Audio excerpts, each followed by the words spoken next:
Journaliste musical, ancien rédacteur en chef de Best et aujourd'hui aux Inrecuptibles.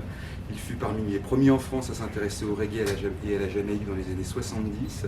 Il est aujourd'hui l'un des spécialistes incontestés de cette musique. Amené à côtoyer Bob Marley à plusieurs reprises, il a entretenu avec lui des liens privilégiés. Vous pouvez applaudir Monsieur Francis Dordogne. Et on va parler de Bob Marley. Alors tu lui avais déjà consacré plusieurs ouvrages.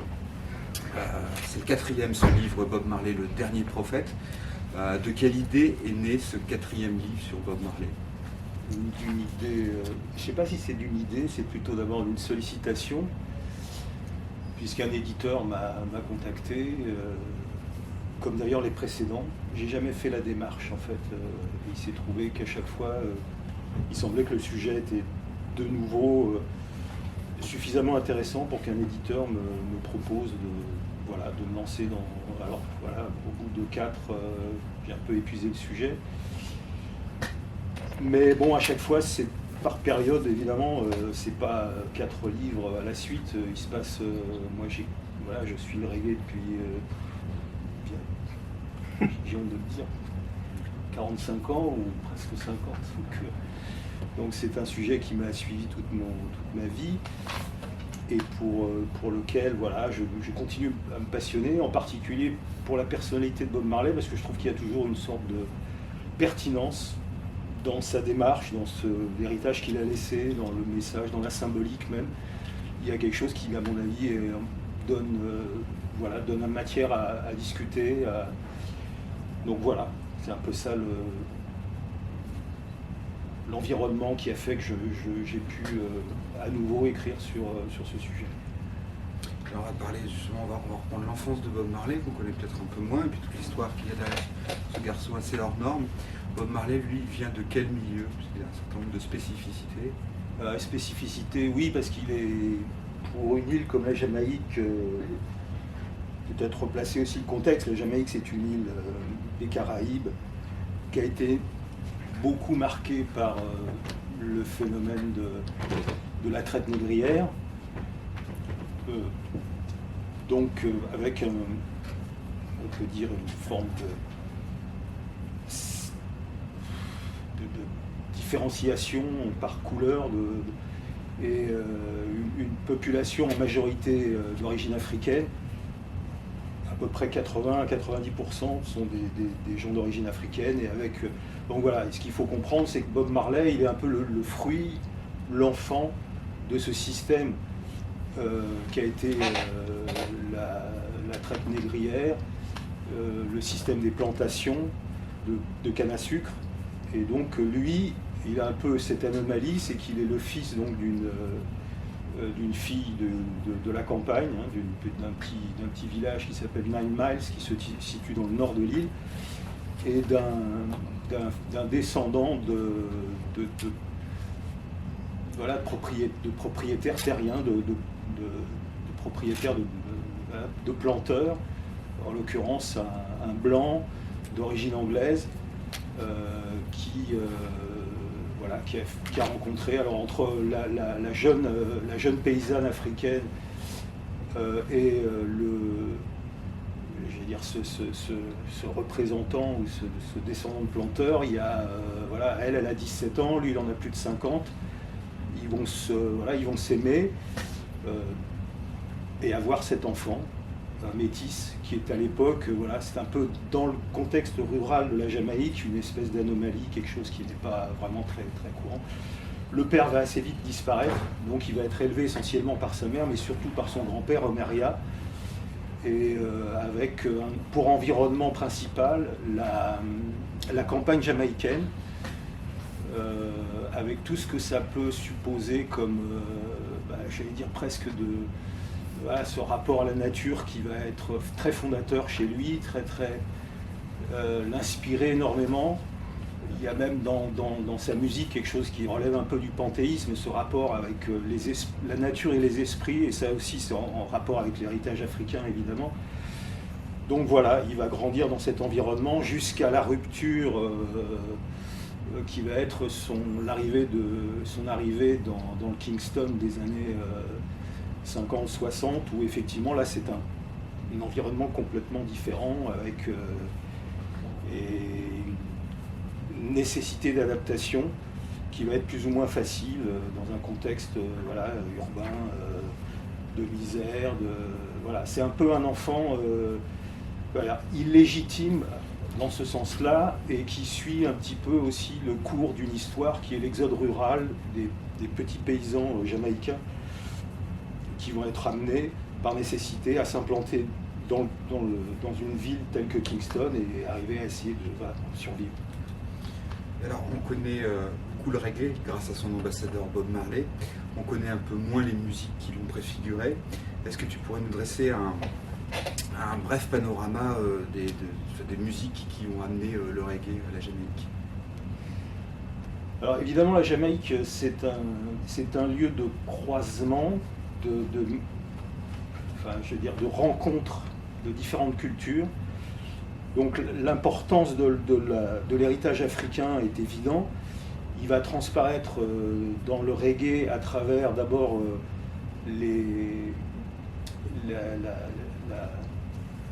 l'architecture rythmique. C'est-à-dire que le reggae, c'est d'abord un rythme. Je pense que c'est évident. Mais ce rythme a une histoire. Il fait partie de ces traces africaines qui ont suivi l'arrivée des esclaves, arrivés dans les plantations, et à une époque où effectivement il y avait une forme d'acculturation programmée par le système esclavagiste qui voulait qu'effectivement ces êtres qui venaient du continent africain soient totalement coupés de leur culture, de manière à pouvoir mieux les utiliser, puisque eux, leur seul intérêt, c'était leur force de travail. Et donc il n'était pas question qu'ils se reconstituent en tant que communauté. Et donc pendant très longtemps, le rythme, le tambour est resté comme étant une des dernières traces, des derniers liens qui attachaient cette population d'esclaves avec leur origine. Alors ce contexte-là est assez paradoxal, c'est-à-dire qu'il y a des plantations qui interdisaient l'usage des tambours parce qu'on s'était aperçu que du coup ça pouvait transmettre des messages, qu'il y avait un côté un peu subliminal, enfin bon bref, et que ça pouvait animer des révoltes. Et de l'autre côté, il y a eu aussi des groupes de percussion, notamment les tambours bourrous, BU2RU, qui eux ont été utilisés par certains planteurs parce que justement ils entraînaient ceux qui travaillaient dans les plantations à travailler, c'est-à-dire qu'il y avait une forme on les encourageait à travers ces tambours. Donc il y a eu deux types d'attitudes par rapport à ça. Et le reggae, c'est une rencontre. Alors évidemment, là je résume parce que tu m'as posé la question sur la généalogie même, mais enfin, il y a des étapes successives. On va peut-être parler plus tard du ska et du rocksteady, mais le reggae, c'est vraiment la rencontre entre ce tambour bourou et les communautés rasta.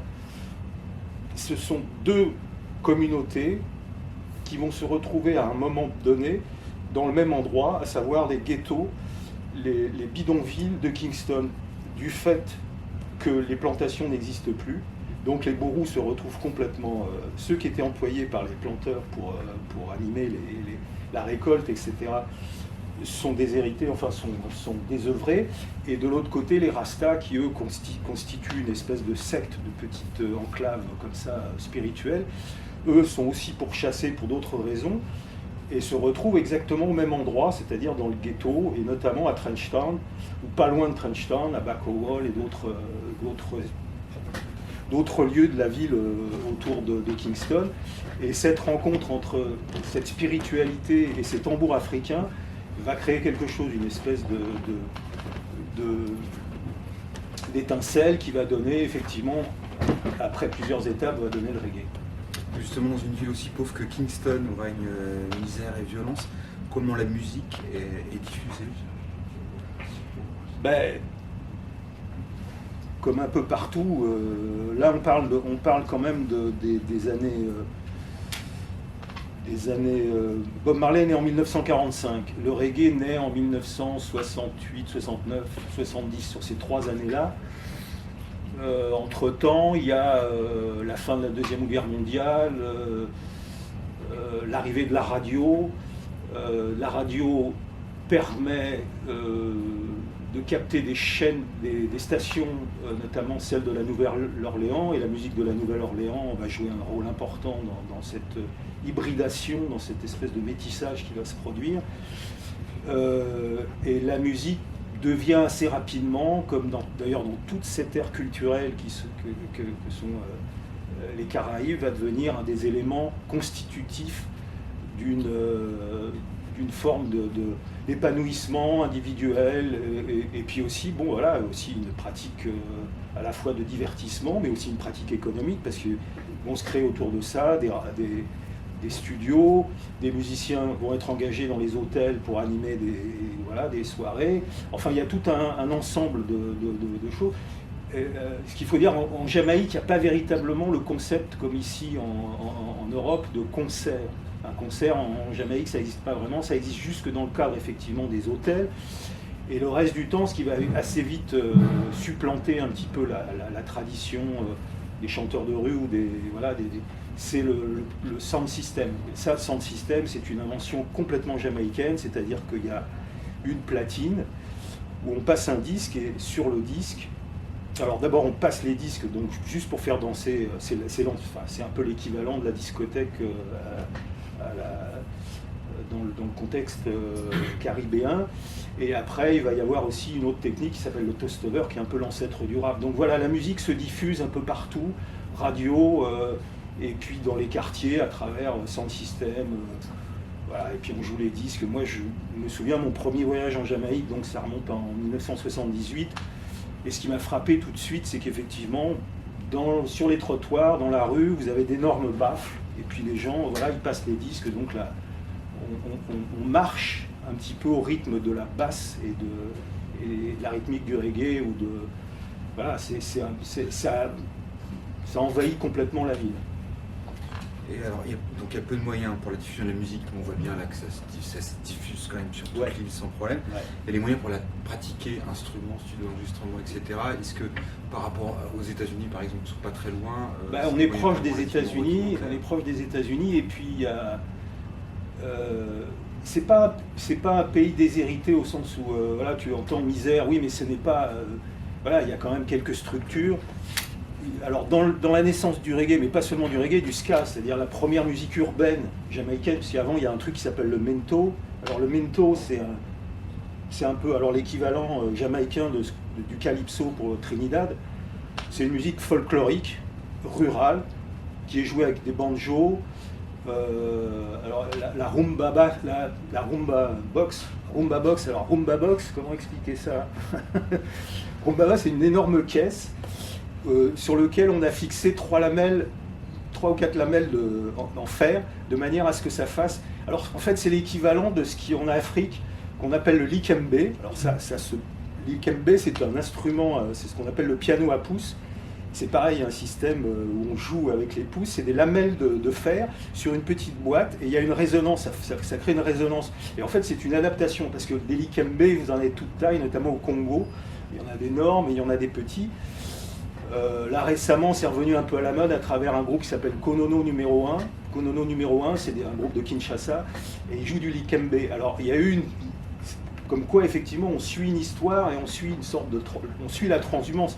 Donc arrivé dans les Caraïbes, ils ont réinventé des instruments, et notamment cette rumba box qu'on trouve dans le mento. Et dans le mento, il y a cette espèce de truc. Alors on la trouve aussi au Mexique, sur la côte atlantique du Mexique. Notamment dans une région de Veracruz où on joue un style musical qui s'appelle le son jarocho, où il y a aussi la rumba box. Alors ça s'appelle autrement je sais plus je retrouve le mot, c'est un terme plus hispanique.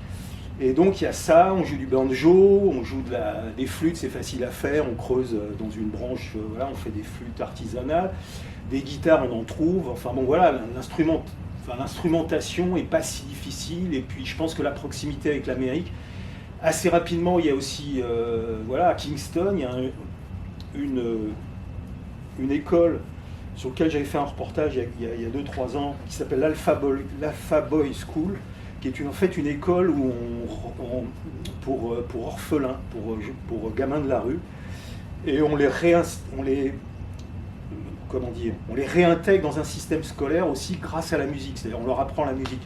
En fait, l'Alpha Boy School va être une école fondatrice, notamment pour le ska, de tas de musiciens. Il y a Don Drummond, qui est la grande figure du ska, enfin l'un des inventeurs du ska, mais il y a qui d'autre ? Enfin bon, il y a toute une génération de musiciens qui vont passer aussi par cette école-là, et du coup vont apprendre clairement, dans le milieu scolaire, à jouer des instruments. C'est pour ça qu'il y a il y a beaucoup de sophistication dans la musique, malgré tout, jamaïcaine. Même si on a moins, par exemple, qu'à Cuba, qui est là vraiment le haut du pavé en termes de pratique musicale, d'enseignement musical. Le niveau des musiciens cubains est sans doute de toute la région le plus élevé, mais malgré tout, en Jamaïque, il y a quand même une forme de formation. Il y a des cursus, il y a une progression, ce qui fait qu'il y a une génération de musiciens qui est très, très compétente et de très très haut niveau. Et là on parlait justement, on va revenir à Bob Marley et à Kingston. Kingston c'est le ghetto. Le ghetto par définition c'est synonyme de repli sur soi. Marley lui va au contraire s'ouvrir au monde. Comment t'expliques cette posture et de Bob Marley Alors Bob Marley, s'ouvrir au monde, mais parce que le reggae, encore une fois, qui est sa musique, c'est la musique avec alors il n'a pas commencé par faire du reggae. Bob Marley, il commence dans les années en 62, il commence ses débuts musicaux professionnels, je dirais, c'est 62. En 62, il a 17 ans, jeune musicien, il vient de quitter l'école, il a fait un apprentissage de soudeur. Mais comme il a eu un éclat dans l'œil, il a vite abandonné. Et puis il trouve que sa vocation, c'est de faire de la musique. Et donc, il va faire ça, il va suivre la progression de la musique jamaïcaine qui, à partir des années 60 jusqu'à l'arrivée du reggae, il y a une forme de gradation comme ça, de changement de rythme, changement d'humeur, changement de thématique. Et il arrive au reggae, donc il va devenir effectivement la figure universelle, mais parce que le reggae, et pourquoi devient-il une figure universelle ? Parce que le reggae a un message, et un message clairement messianique. Je veux dire, moi, mon bouquin, je l'ai appelé Bob Marley, le dernier prophète. J'ai pas lancé ça par hasard. Il y a effectivement des raisons que je pourrais expliquer comme ça, à travers des chansons, des textes de chansons, etc. Mais il y a vraiment une fonction, il y avait une vraie vocation messianique dans le reggae, qui se veut porteuse d'un message pour l'humanité.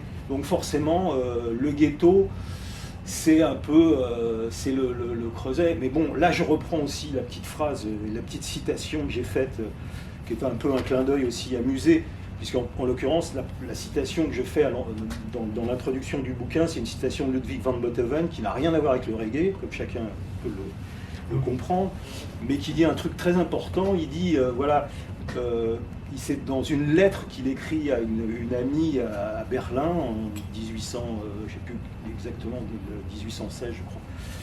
Il lui écrit, alors il dit, nous, être limités à l'imagination ou à l'esprit infini, nous sommes nés pour deux choses, et la France, et il dit, mais parmi les plus éminents d'entre nous, le but, donc là il parle des artistes, c'est de saisir la joie par la souffrance. Et je trouve que ça, d'abord, ça résume beaucoup de... Alors il y a plein de musiciens, plein d'artistes d'ailleurs, c'est un peu une geste culturelle, une geste artistique qui peut être comprise par des tas de gens, dans des tas de domaines. Et chez Bob Marley, pour moi, c'est absolument fondamental. On comprend Bob Marley une fois qu'on a compris l'esprit de cette citation. Effectivement, il utilise son origine, la misère, les galères qu'il a vécues pour en exprimer quelque chose de positif, de joyeux. Et ça, c'est aussi fondamental dans cette musique, dans le reggae, mais pas seulement, hein, ça l'est aussi dans le blues, dans le jazz. Toute la musique des Caraïbes. je dirais toutes les musiques de ce qu'on a appelé l'Atlantique noir. Alors l'Atlantique noir, c'est un terme qui a été inventé par un sociologue anglais qui s'appelle Paul Gilroy, et qui dit, voilà, culturellement, il y a eu à un moment, cette arrivée massive de descendants africains a fait qu'il y a eu, ça a créé un autre monde, ça a créé une autre culture, ce qu'il appelle l'Atlantique noir, et avec plein de résonances, plein de choses qui correspondent les unes entre les autres. Donc voilà, c'est un peu ça le propos, voilà. Pour répondre à ta question, voilà, c'est un peu ça. Tout à l'heure, tu parlais des radios américaines, évidemment, qui font sans doute de la musique jamaïcaine. Les influences musicales... Surtout celles de la Nouvelle-Orléans. Surtout celles de la Nouvelle-Orléans. Ouais, parce qu'on dit souvent, par exemple, quand on entend les rythmes de la musique de la Nouvelle-Orléans, qui sont très particuliers par rapport au reste des États-Unis, il y a une sorte de syncope. Mais parce que la Nouvelle-Orléans, la Louisiane, c'est un des premiers ports par lequel la culture africaine est arrivée. Preuve en est, c'est qu'en fait, l'un des rares lieux où était autorisée la pratique des instruments, et notamment la pratique des tambours dans le monde nord-américain, c'est un lieu qui s'appelle Congo Square, qui se trouve à la Nouvelle-Orléans, où effectivement les esclaves pouvaient se réunir le soir et taper et jouer du tambour. C'était pas autorisé ailleurs. Donc là, ils pouvaient, c'était là. Et du coup, le jazz est né à la Nouvelle-Orléans à travers, évidemment, les grandes figures, Louis Armstrong, etc.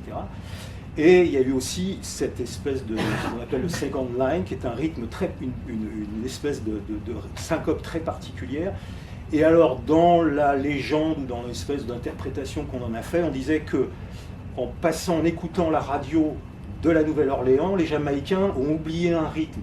Ce qui fait cette syncope très particulière, on a l'impression que c'est toujours à contre-temps. Et en fait, voilà. Mais bon, ça, c'est une explication. Moi, je ne suis pas ethnomusicologue, hein, encore une fois. J'ai quelques notions, mais je ne suis pas ethnomusicologue. Donc ça, voilà, c'est quelque chose que je rapporte, mais j'en ai pas l'assurance absolue. Est-ce qu'il y a d'autres influences musicales qui vont composer le répertoire de Bob Marley?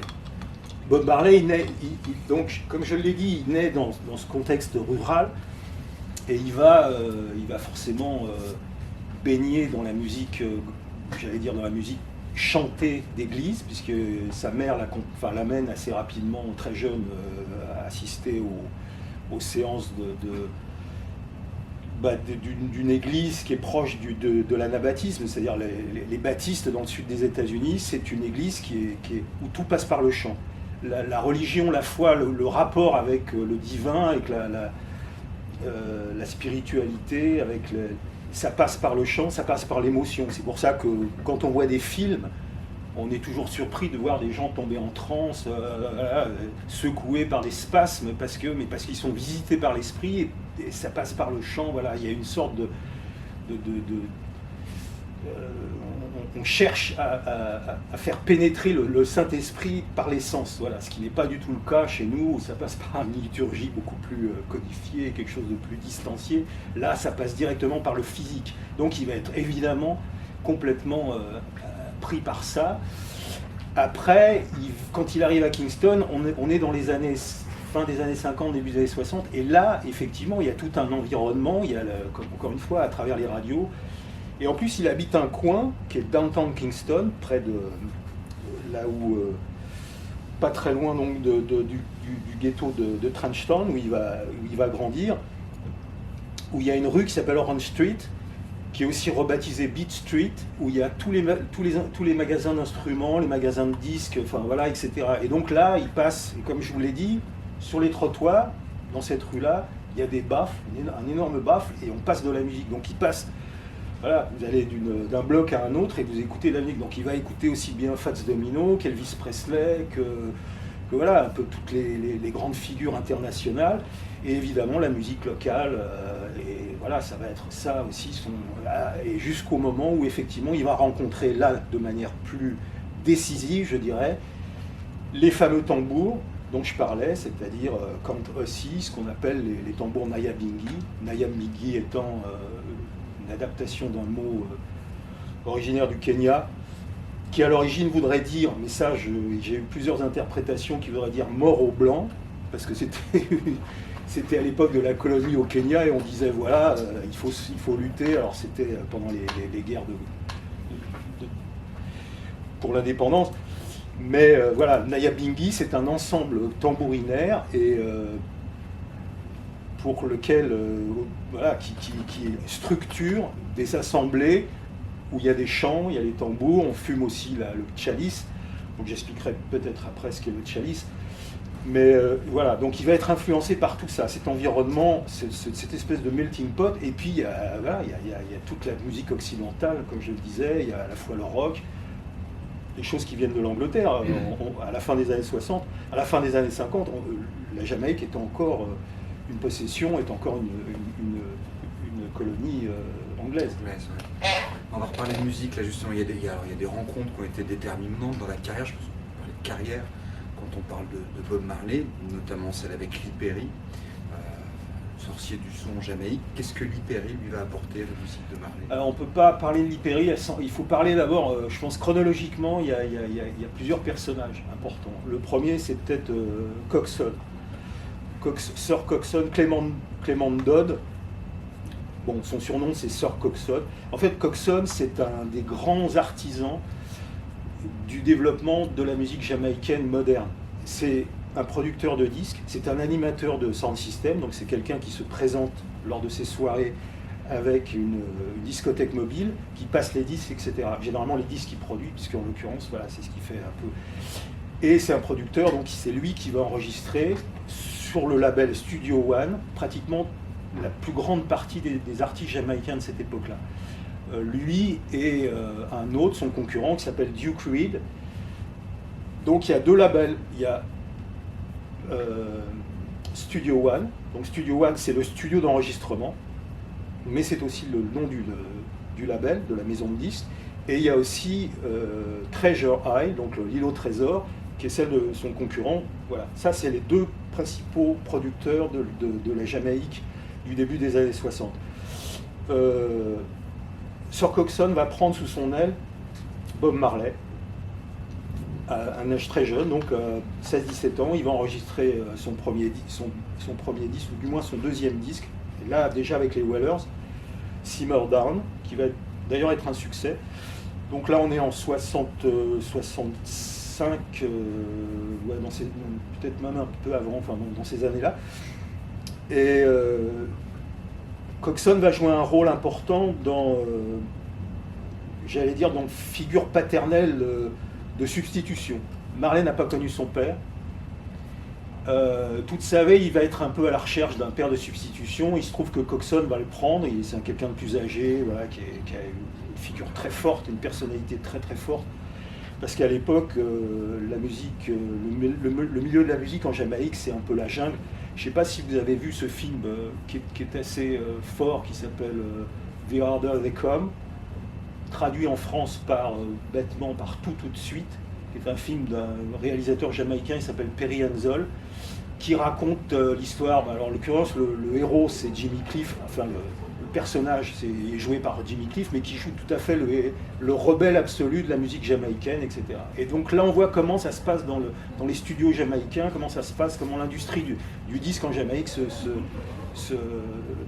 passe, c'est-à-dire que c'est la loi de la jungle absolue. C'est un peu tous des mafieux, ils ont tous à la fois des machines à sous, des trucs, voilà, et donc Coxsone est une figure très très forte qui va jouer un rôle important dans la maturation artistique de Marley. Et donc il va l'héberger quand Marley va se retrouver SDF, clairement.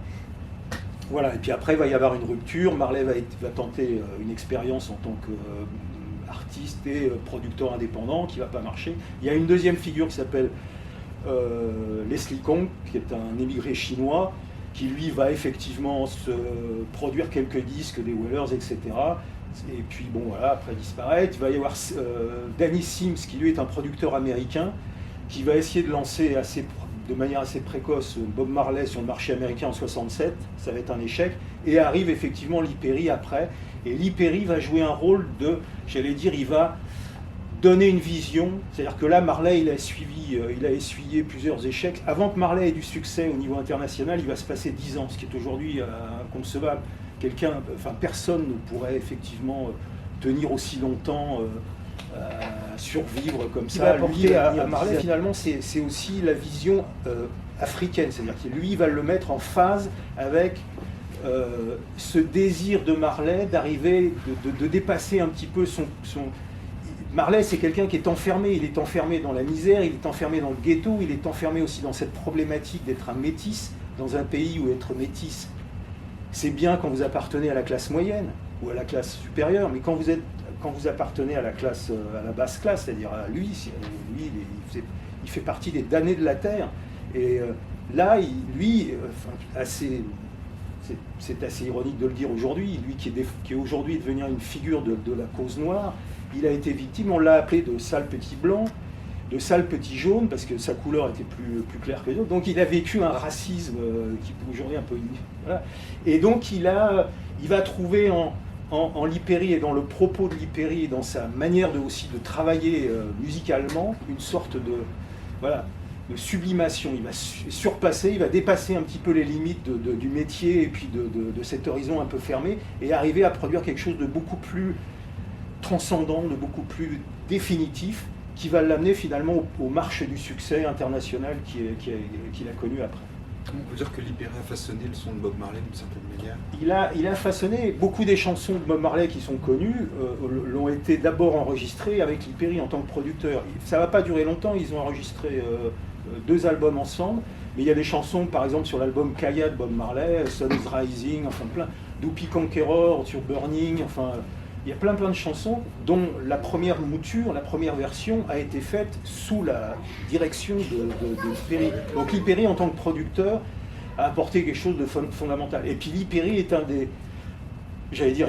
des fondateurs de ce courant qu'on appelle le dub, c'est-à-dire que c'est de la musique instrumentale, mais qui a eu aussi, qui a aujourd'hui encore une résonance dans l'ambiance, dans la musique électronique, dans plein d'applications. Donc c'est quelqu'un qui, au point de vue musical, au point de vue culturel, j'allais dire global, universel, est absolument incontournable.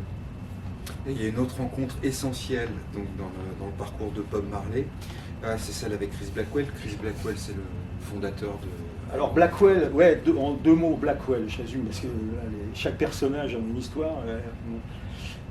Blackwell, c'est vraiment, il appartient à l'aristocratie jamaïcaine. Il est né en Jamaïque, donc à l'époque où la Jamaïque est encore anglaise.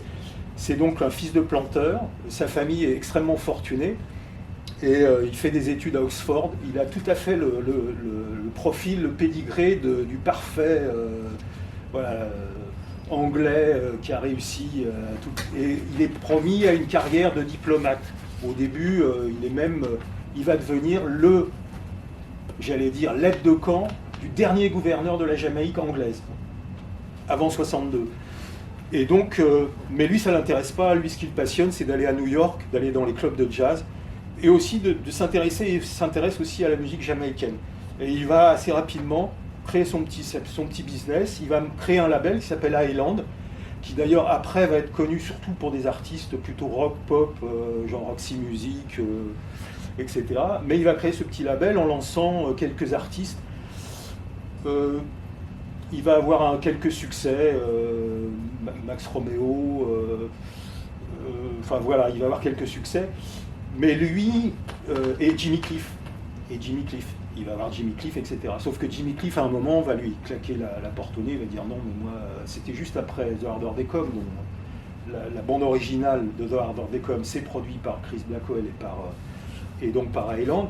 Mais Cliff partant, il va vouloir, effectivement, il a cette espèce d'idée de quelqu'un qui va pouvoir remplacer à la fois Bob Dylan, ou plutôt faire une synthèse de Bob Dylan, de Jimi Hendrix, et puis voilà, d'un artiste. Et il trouve en Bob Marley, le jour où Bob Marley frappe à son bureau, parce que Bob Marley en a marre, il a essuyé 10 000 déboires, etc. Il est au bout du rouleau, il n'a plus d'argent, il n'a plus de passeport, il se trouve en Europe, il est vraiment au bord du gaz, et il va frapper à la porte de... Et là, quand Blackwell le voit arriver dans son bureau, il dit, voilà, là il remplit toutes les cases, et donc il va appuyer, il va s'intéresser à lui, il va le produire, il va lui donner de l'argent, il va lui faire confiance, et ça va être le début d'une carrière, de la carrière que tout le monde connaît ici, mais qui représente finalement la carrière de cette partie-là, ne correspond qu'à une moitié, un peu moins d'une moitié de la carrière globale de Bob Marley. Donc c'est un peu, c'est le haut de l'iceberg qu'on connaît de la carrière de Bob Marley. Le reste, c'est ce dont on vient parler, c'est-à-dire toutes ces étapes successives avec des producteurs successifs, des succès plutôt locaux ou des échecs, voilà, comme la tentative aux États-Unis. Et Blackwell, justement, Blackwell, il avait une stratégie particulière pour lui faire découvrir Marley à l'international. Clairement, un peu comme clairement, pour les Beatles, où il avait déjà un espèce de plan de carrière. Non, plan de carrière, il n'y a pas de plan de carrière. Il dit voilà, il arrive, il voit Marley, il voit cette espèce de type avec qui arrive voilà, en tenue de ghetto, j'allais dire, mais c'est un peu ça. Moi, la première fois que je l'ai rencontré, Marley, il était en jean, il était en tenue de scène en fait, parce qu'il n'y a jamais eu vraiment de différence. Il y en a qui s'habillent juste voilà, qui ont une tenue de scène. Lui, il était comme il était sur scène comme à la ville, donc il n'y avait pas.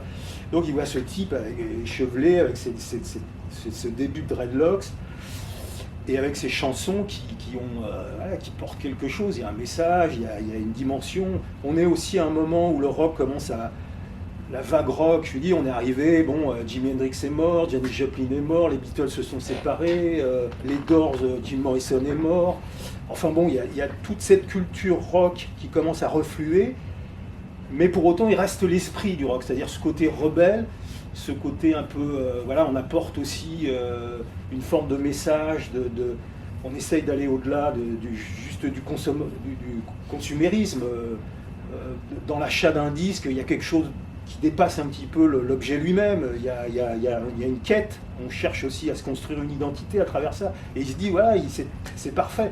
Alors c'est un pari, parce qu'il n'est absolument pas sûr que tout d'un coup, cet artiste, avec cette musique tellement bizarre, tellement différente de celle qu'on écoute habituellement, avec ce look bizarre, avec ce langage bizarre, avec ces références mythologiques qui ne correspondent pas du tout au monde occidental, va pouvoir... Et là, il se passe un truc assez étonnant, mais il y a une alchimie, et ça marche, et tout d'un coup, il remplit des salles, il devient la star, ou le type qui a remplacé tout le monde. Je veux dire, les Stones commencent à...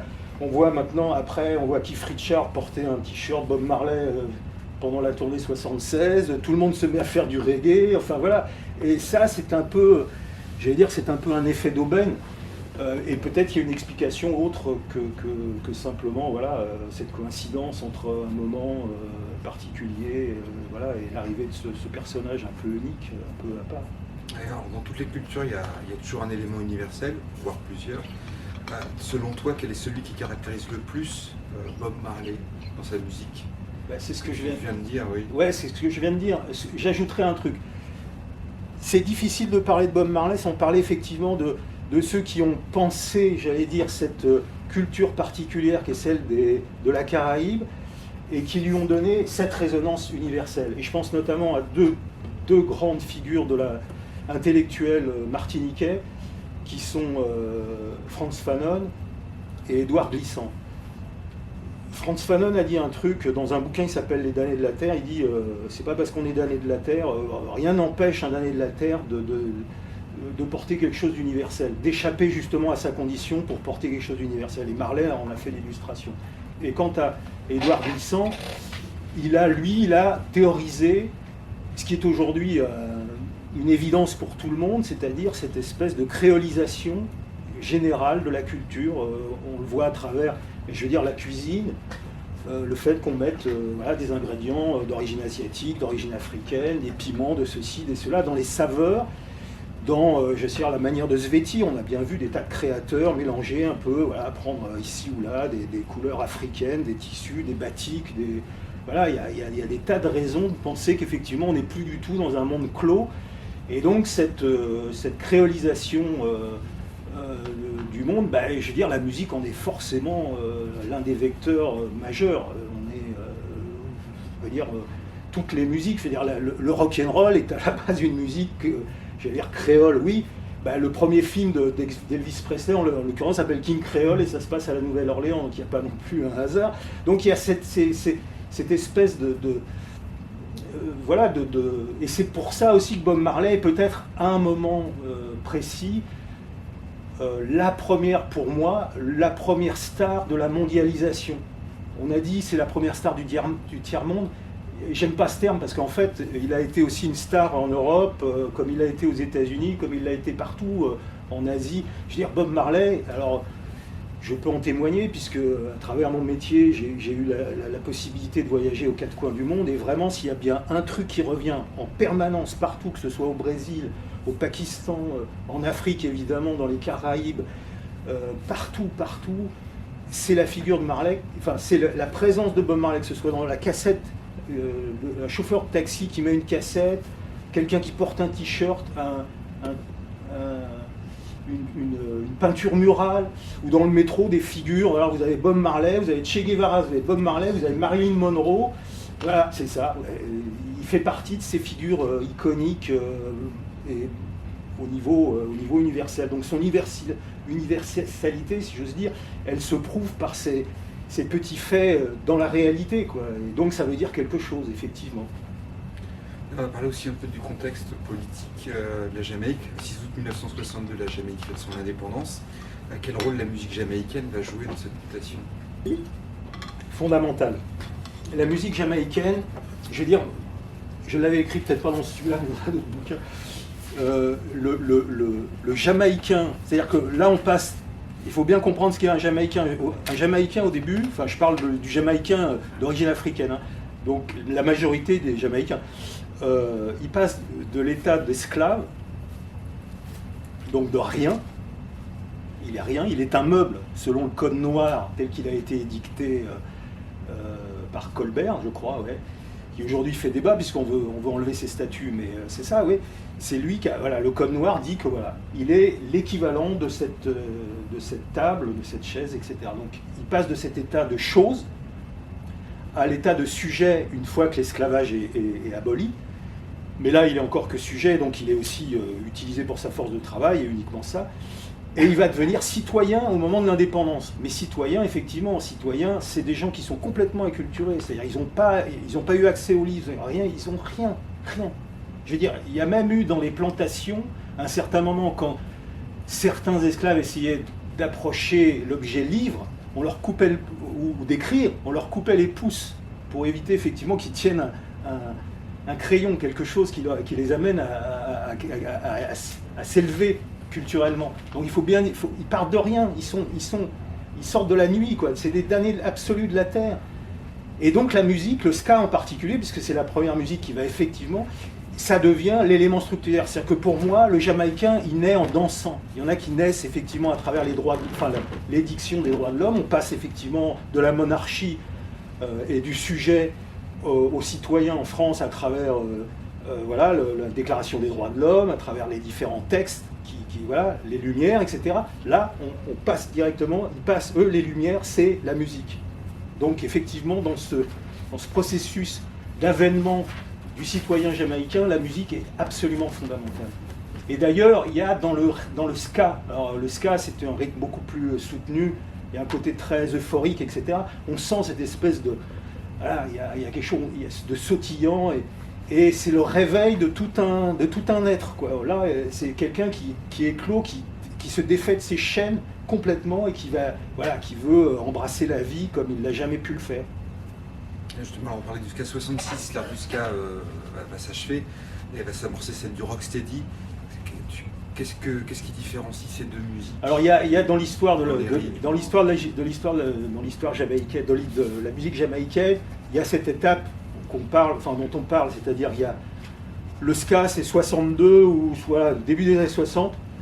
Enfin, le mento d'abord, le ska, c'est une première musique urbaine, rythme sautillant, l'arrivée de l'indépendance, des chansons très optimistes, très enlevées, très optimistes, et qui s'achève en 65, ouais, l'été 65. Alors il y a deux choses, bon, je ne sais pas, je n'étais pas là, je ne peux pas vérifier, mais on dit qu'il y a deux choses qui se sont produites. Pour que le rocksteady arrive, c'est un rythme beaucoup plus lent, ça ralentit, c'est-à-dire que le rythme est beaucoup moins sautillant. Disparition des instruments de cuivre, les cuivres disparaissent au profit de l'orgue. Ça, c'est une évolution technologique, mais bon, il y en a eu plein dans la musique. L'arrivée de la fuzz ou de la pédale wah-wah pour la guitare, enfin bon, il y a 10 000 trucs. Le Moog, enfin tous les synthétiseurs. Toutes les histoires musicales ont leur comme ça. évolue aussi en fonction de l'arrivée de l'évolution de la technologie. Mais il y a deux trucs qui, paraît-il, expliquent le rocksteady. C'est l'été 65 est absolument torride. La chaleur a jamais atteint de tel niveau, donc les gens ont tendance à... Et puis c'est l'arrivée de l'herbe, de la ganja, dans les studios. Ça, je n'ai pas vérifié, mais ce qui est sûr, c'est que pendant très longtemps, c'était quelque chose qui a été prohibé. Enfin, la libéralisation de la ganja, de la marijuana, est très récente en Jamaïque. Donc pendant longtemps, ça a été, même si c'était une hypocrisie absolue, parce que tout le monde fumait, on va dire, tout le monde. Et donc... mais alors, elle serait arrivée dans les studios à un moment où effectivement il y avait beaucoup de studios qui refusaient. Duke Reed par rapport à Coxon, par exemple, ça c'est une petite anecdote historique, mais c'est vrai. Duke Reed refusait et la ganja, l'usage de ganja dans le studio, et les dreadlocks. Il ne voulait pas de rasta. Pour lui, c'était hors de question. Coxon, au contraire, Coxon acceptait les rastas, il a bien fait, et il acceptait aussi forcément ceux qui fumaient, donc forcément ça a eu une influence. Et donc le rocksteady, c'est un peu soi-disant. Après, les thématiques sont différentes, c'est-à-dire que là, on n'est plus exactement, là, on est plus dans des... Ça suit un petit peu l'évolution de la musique noire américaine, c'est à travers la soul, voilà, les labels Stax, Motown, etc. Et c'est plus des thématiques, j'allais dire, romantiques, classiques, etc. On parle d'amour, etc. Voilà. Donc ça, c'est un petit peu, je vais dire, la différence entre le ska et le rocksteady. Et justement, tu parlais de rastafarisme, alors que le rastafarisme, on parle tantôt de secte, tantôt de religion, tantôt de philosophie. Toi, ta définition du rastafarisme, alors, le problème, c'est que le rastafarisme, ça te prendrait, une conférence complète. Ouais, et voir plusieurs conférences. Pour simplifier, le rasta, c'est pour moi, je me l'explique comme ça, c'est une forme de...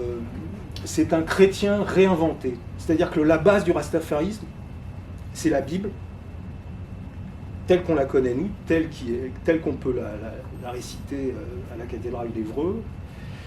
Ce sont donc les textes fondateurs de la Bible, Ancien et Nouveau Testament. Mais ce n'est pas la Bible vue avec la perception qu'on en a. Pour nous, la Bible, c'est un texte qui a été écrit entre 5000 et 2000 ans. Donc entre entre l'Ancien et le Nouveau Testament. Pour les Jamaïcains, pour les Rastas, la Bible, c'est comme si vous achetiez le journal. C'est-à-dire ce qu'ils lisent dans la Bible, c'est leur quotidien. Enfin, du moins tel que moi je l'ai connu à l'époque où je fréquentais les communautés Rasta. C'est-à-dire que pour eux, ils lisaient la Bible et ils disaient, ben voilà, ce qui se passe, c'est ça. C'est pour ça que toute leur conception, tout leur psychisme, toute leur, j'allais dire, leur mythologie quotidienne est basée autour de ça. Et c'est ce que ça se retraduit d'ailleurs dans les chansons de Bob Marley. Alors, le Rasta, c'est un chrétien réinventé à la lumière de l'exode, de la transhumance, donc des esclaves qui ont, comme les Israélites dans la Bible, ont été mis en esclavage, ont été mis dans les plantations, enfin mis au travail forcé, et ont connu l'oppression absolue d'un... C'est pour ça que, pour eux, le terme qui définit l'oppression dans sa généralité, c'est Babylone. Donc là, on en revient effectivement au texte biblique. Babylone, c'est Nabucodonosor, c'est effectivement les Israélites qui sont mis en esclavage à l'époque de la Mésopotamie. Donc ça, c'est ce transfert, cette transposition d'une réalité historique, mythologique, je dirais, à une réalité contemporaine. À travers aussi, évidemment, et ça c'est fondateur, puisque en l'occurrence, pour eux, le Dieu vivant, la figure qui incarne la rédemption du peuple noir, c'est Haïlé Sélassié. Donc Haïlé Sélassié, pourquoi? Alors là encore, on peut faire des chapitres et des chapitres. Pourquoi Haïlé Sélassié? Haïlé Sélassié, c'est donc l'empereur d'Éthiopie. Il a cette particularité, c'est qu'effectivement, la dynastie dont il est le dernier représentant, puisqu'après lui, la dynastie à laquelle il appartient va disparaître, remonte aux amours du roi Salomon et de la reine de Saba. Qui est le roi Salomon? Le roi Salomon, c'est le premier fils du roi David. Donc, qui est roi David? je suis désolé. Le roi David, c'est le deuxième roi d'Israël. Donc, quand Salomon va essayer d'étendre l'empire, le royaume d'Israël, il va effectivement faire des recherches par-delà les confins et par-delà ce qu'on appelle l'Abyssinie, l'Abyssinie à l'époque. Et donc, il arrive en Éthiopie, il rencontre la reine de Saba, ils se connaissent bibliquement. Donc, bibliquement, ça veut dire qu'ils se connaissent physiquement. Ils vont avoir un enfant qui va être Ménélik Ier, et Ménélik Ier, c'est le premier descendant, c'est le premier représentant de la dynastie solomonienne, donc du roi Salomon, solomonienne. Et Haïlé Sélassié, c'est le dernier représentant de la dynastie solomonienne, c'est le 125e représentant de la dynastie solomonienne, qui a été interrompu juste pendant une courte période de l'histoire de l'Éthiopie médiévale, à l'époque médiévale. Donc ça, c'est important parce que il y a une recherche, il y a une telle quête dans l'esprit de ces gens qui ont été déracinés de leur terre, une telle quête de racines, de retrouver un peu une origine et surtout une mythologie, quelque chose qui les ramène à quelque chose d'idyllique, une sorte de paradis perdu, que forcément ils focalisent sur Haïlé Sélassié, une sorte de dimension, il leur robe d'une dimension religieuse, mystique, spirituelle, etc. Et donc il incarne, pour eux, c'est la réincarnation plutôt l'incarnation de Jésus-Christ pour leur communauté. Donc ça, c'est un peu compliqué parce que il y a V.S. Naipaul qui est un des grands auteurs, prix Nobel de littérature, qui a écrit beaucoup. Lui est originaire de Trinidad, mais il a beaucoup voyagé dans cette ère culturelle qu'est la Caraïbe. Il parle d'une névrose collective. Mais enfin, à partir de là, on peut dire que toute religion est une forme de névrose collective. Bon, après, il y a débat là-dessus, mais il y a véritablement quelque chose. Moi, ce que j'ai vécu en fréquentant ces communautés, c'est qu'effectivement, c'est difficile de comprendre. Moi, quand je suis arrivé en Jamaïque, je ne connaissais rien, mais rien du tout, ni de l'histoire de l'esclavage, parce que c'est pas enseigné dans les écoles françaises, hélas. Évidemment, c'est pas la chose la plus glorieuse de notre histoire, mais bon, pas plus que le colonialisme, il y a toute une partie de notre histoire qui est complètement occultée. Moi, quand je suis arrivé en Jamaïque, je ne connaissais rien du tout, et j'ai appris à travers, en rencontrant ces gens, en lisant, en me documentant, j'ai appris qu'effectivement, c'était une histoire qui avait complètement bouleversé le sens du monde, qui avait été une étape fondatrice à la fois de notre prospérité et puis d'une espèce de dégradation de ces zones, de ces pays, de ces régions, enfin bref. Et ce dont je me suis aperçu, c'est qu'en fait, beaucoup de chansons de reggae, je parle du reggae là, je parle plus de ska, de rocksteady, mais le reggae qui a vraiment remis ça en perspective, l'Afrique, l'origine africaine, c'est qu'en fait ces gens-là, ils vivent ça. Moi j'appelle ça dans l'introduction de mon bouquin, j'appelle ça le syndrome du membre fantôme. Alors qu'est-ce que le syndrome du membre fantôme? C'est qu'en fait, il y a des gens qui ont été amputés d'une jambe ou d'un bras, et qui pendant des années sentent des démangeaisons au bras manquant. Malgré le fait qu'ils ne l'aient plus, ils continuent à sentir quelque chose. Et c'est exactement ce qui se passe dans le psychisme de ces gens-là. C'est vraiment très très ancré. Et donc il y a cette espèce d'élan de recherche, de quête, qui est à la fois une quête identitaire évidemment, mais c'est aussi une quête de rédemption, une quête de dignité qui est très forte, et pour qui, je pense que Bob Marley, de ce point de vue-là, est vraiment l'expression la plus aboutie de ça, parce que lui, il va mettre ça dans des musiques qui sont compréhensibles, ou du moins acceptables pour toutes les populations, de telle sorte qu'effectivement, des populations qui vivent un peu cette situation, par exemple les Mélanésiens, en Australie, etc., vont se reconnaître dans les... va même y avoir des cultes des tribus mélanésiennes ou des tribus dans le nord du Canada, des tribus indiennes dans des réserves, qui vont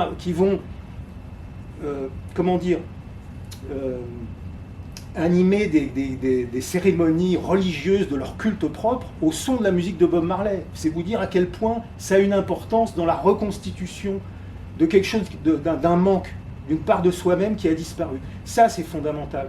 Et donc, alors je sais pas quelle est la question, mais Mais le rastafarisme, la question n'a pas d'importance. le rastafarisme, c'est un peu ça. Mais après, là, j'ai exprimé un petit peu, j'ai résumé en 2 mots l'importance que ça avait par rapport à la musique de Bob Marley, etc. Mais le rastafarisme, c'est encore... Bon, là, on n'a pas parlé de Marcus Garvey, on n'a pas parlé de tas de choses, voilà. Mais c'est un peu ça. Et Bob Marley aura effectivement, à un certain moment, deviendra un petit peu j'allais dire oui, un peu le messager de cette foi à travers certaines chansons. Mais Bob Marley, on ne peut pas le résumer non plus à ça. C'est-à-dire, il y a des disques, il y a des chansons qui ne parlent pas uniquement de rastafarisme, qui ne parlent pas de rasta, ils parlent d'amour, ils parlent de problèmes personnels, ils parlent de doute aussi. Il y a des morceaux où il doute de sa foi. Après qu'il ait été victime d'un attentat en 76, puisqu'on a attenté à sa vie à Kingston, il va essayer effectivement, il va exprimer aussi ses doutes par rapport, et quand il va avoir son cancer, c'est pareil, il va émettre des doutes, et même à la fin de sa vie, il va quitter la foi rastafarienne, il va quitter Rasta, et il va se convertir à l'église orthodoxe éthiopienne, c'est-à-dire il va rejoindre l'église de sa femme, Rita, et il va devenir Bérané Sélassié, c'est-à-dire Trinité, lumière de la Trinité. Mon amarique n'est pas très bon, mais enfin, c'est à peu près ça l'expression. Et alors justement, dans tout ce que tu viens de dire, il y a aussi, ça explique pas mal de choses, de son succès auprès du public occidental. Dans ton livre en 73, alors lors de la mini-tournée américaine de Burning, en 1973, le public qui assiste au concert est composé à 95% de blancs. Il y a très peu de noirs américains. Qu'est-ce qui peut expliquer ce phénomène? 73, c'est pas une... C'est toutes les tournées américaines, il n'y avait pas de noirs. Il y a même un truc, c'est qu'en 78 ou en 79, il fait un concert dans j'allais dire, le temple même de la culture noire américaine, à l'Apollo d'Harlem, là où James Brown a enregistré, là où les Temptations, là où tout le monde a joué là, je veux dire, jusqu'à Michael Jackson et autres, ils ont tous joué là, je veux dire, c'est là où même Martin Luther King délivrait des sermons, où il y avait, au moment des droits civiques. C'est un lieu fondamental. C'est presque le lieu qui a enfanté Obama. Enfin, je veux dire, c'est le lieu même de la culture noire américaine. Il arrive là, à l'Apollo, et il n'y a que des blancs.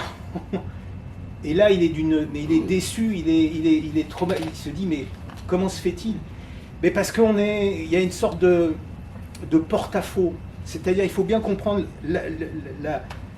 l'histoire du peuple noir américain et l'histoire du peuple noir jamaïcain, enfin du peuple jamaïcain, n'est pas la même. On n'est pas dans le même momentum. C'est pas le même temps. Quand Bob Marley arrive, on est en 74, 75.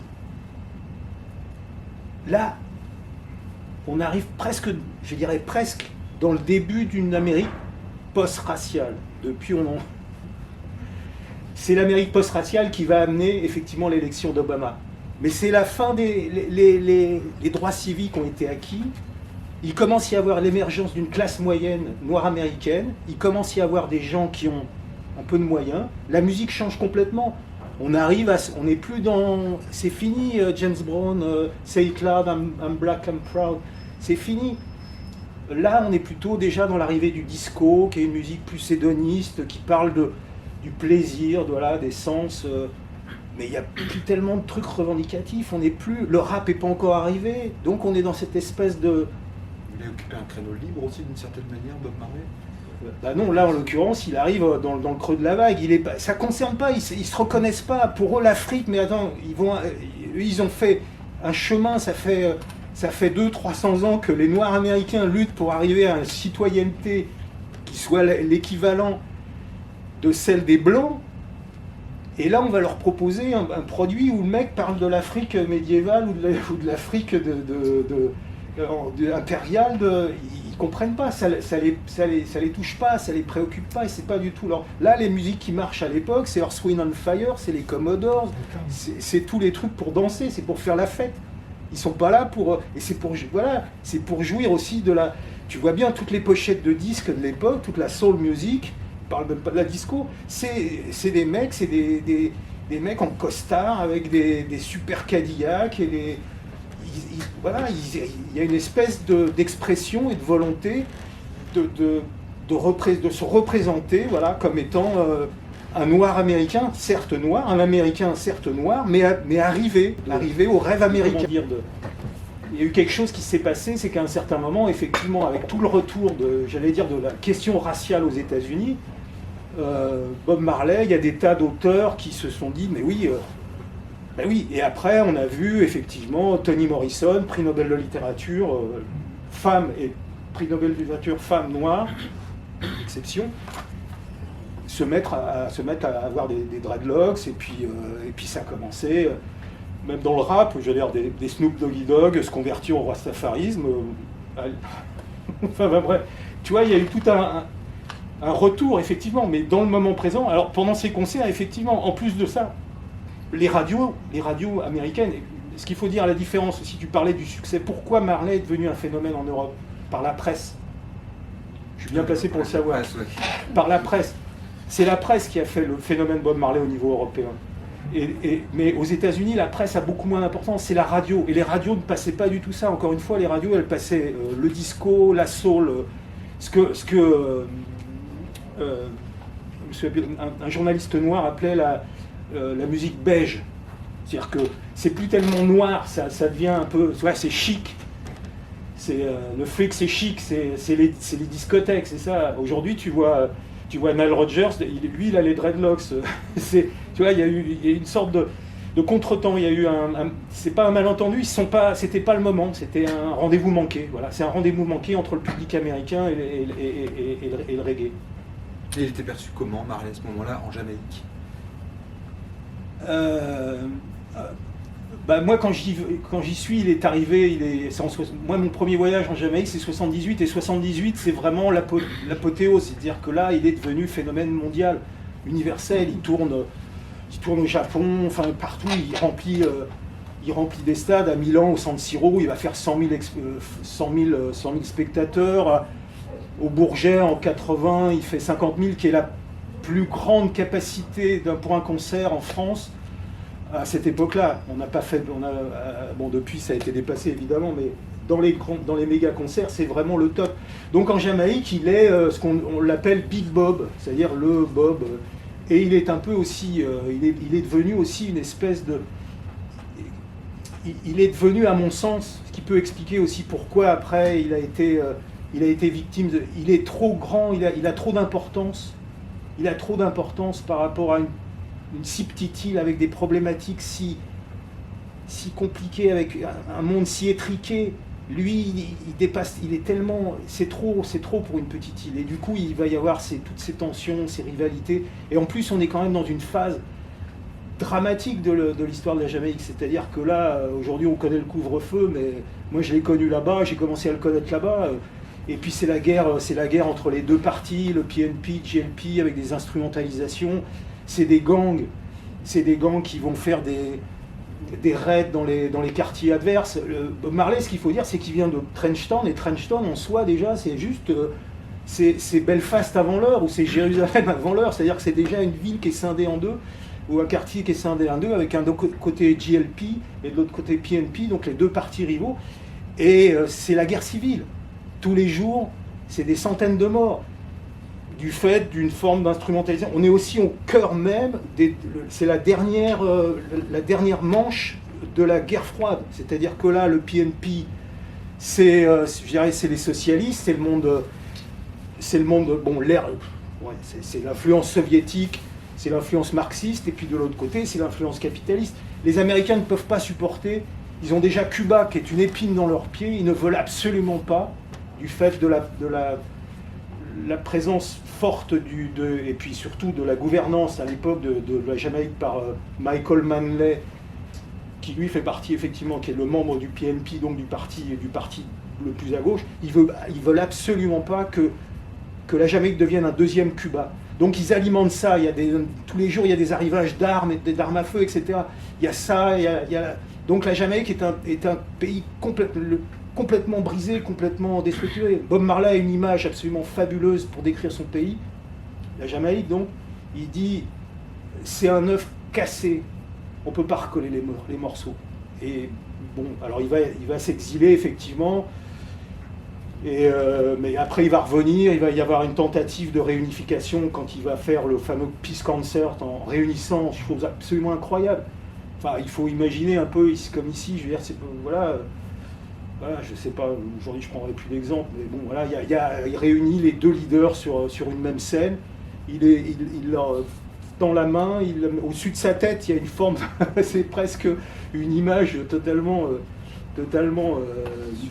ouais, et bon, ça n'a pas marché, finalement on va retomber dans les mêmes travers, la guerre va continuer, mais bon, c'est un pays vraiment très traumatisé par cette histoire, par ces inégalités, et lui jouera son rôle jusqu'au bout. Et je pense que la fin de sa carrière, autant il y a un optimisme, il y a quelque chose de fabuleusement, comment dire, il y a quelque chose de très contagieux dans la musique de Marley. C'est ce côté à la fois le bien-être que dégage la musique, et là je parle vraiment presque d'une forme de réaction psychochimique. C'est-à-dire que le reggae, c'est une musique...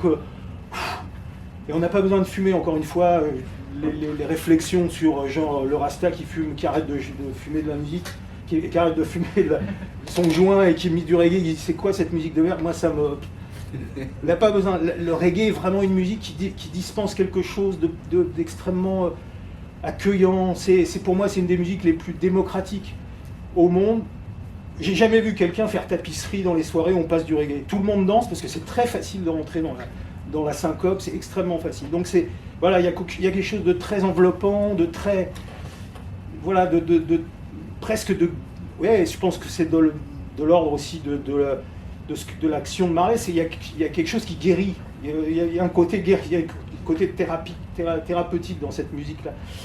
Et puis à la fin de sa carrière, il y a quand même une forme de déception, il y a une forme d'amertume qui transparaît dans certaines chansons. Je ne pense pas qu'on aura le temps d'en parler, mais c'est vrai que la fin de sa carrière, il y a des chansons où cette espèce de côté positif, de ce côté on se dégage des passions tristes, on se dégage voilà, on se libère. À la fin, il y a une forme il y a quelque chose de l'ordre du défaitisme quand même, de la défaite. Et je pense que c'est lié aussi à son état physique, puisque à la fin, il est très malade. Moi, je l'ai vu la dernière année et ça commençait à aller moins bien, quoi. Je veux bien qu'on en parle de cette première rencontre avec Bob Marley. Ça s'était passé comment? C'était quand? Ouais, très brièvement, parce que c'est pas voilà. J'ai rencontré Bob plusieurs fois, donc la première fois c'est en 75. Voilà, sur la photo. Ouais, alors ça c'est ma première interview, mais je l'avais rencontré avant. Oui, j'avais des cheveux, bon. Ça c'est à Londres, 1977, et c'est à la veille de la sortie de Exodus, et de sa première tournée en Europe continentale, donc ça c'est à Londres. Il se passe que là, c'est quelques mois après la tentative, l'attentat dont il a été victime. Donc là on sent une forme de méfiance dans le regard, quelque chose de... Et puis moi qui suis un peu aussi intimidé, j'ai 23 ans, je suis un jeune journaliste, j'essaye de capter déjà au niveau de l'accent. C'est compliqué le patois jamaïcain, il ne parle pas en anglais. Moi je suis habitué à l'anglais BBC, quoi. Là c'est un peu compliqué, les termes et les références. Là il y a un moment où il est accompagné ce qu'on appelle un brethren. Donc un brethren c'est frère en religion, qui va arriver avec une Bible et qui va me lire des passages. Bon, ça va être un peu barbant, mais ouais, je suis obligé de subir ça. Mais c'est intéressant, puis bon voilà, et c'est le début plusieurs rencontres où finalement il va un peu se familiariser avec mon visage, avec ma présence, etc. Et puis voilà quoi, voilà, c'est un souvenir.